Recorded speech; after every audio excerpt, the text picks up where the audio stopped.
She appeared again. Once again, the lady appeared in broad daylight in the middle of the town, but no one seemed to see her, not even Fred, only Bob. "What do I make of this? What's going on?" Bob said. He noticed that this lady didn't look like anybody else that he had ever seen. And once again, there was the book. What was the significance of the book? She was very bright, white, like the sun. She wasn't any normal person. She couldn't have been of this world. She was so white, and she just stared at me.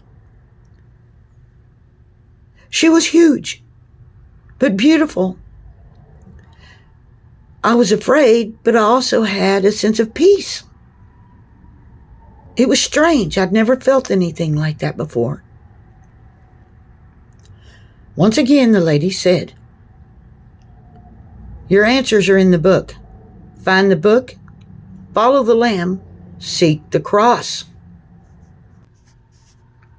And just like that, she was gone.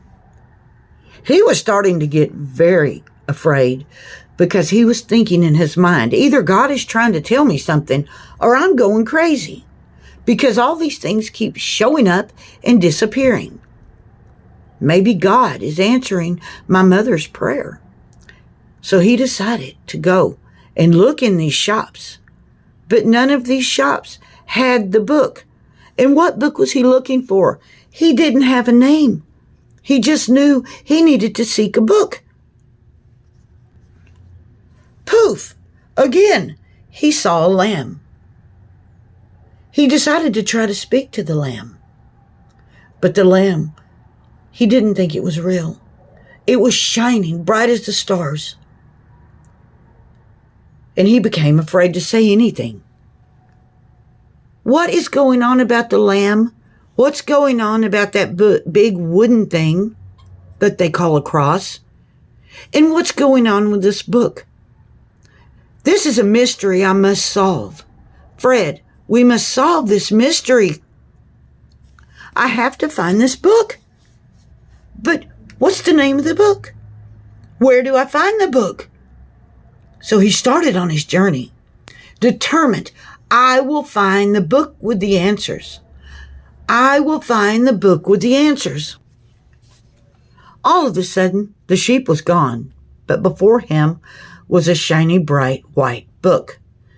He was afraid to touch it because he had seen these other things weren't real.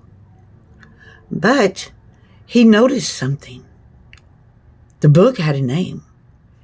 It said, "The Word of God."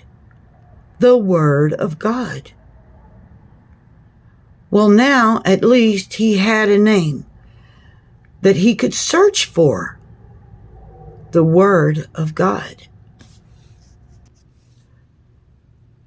His mouth hung open. He didn't know what was going on, but he knew it was definitely something. Bob sets off, once again, to find the book with the name, the Word of God, in search of the truth. Tune in for part 4.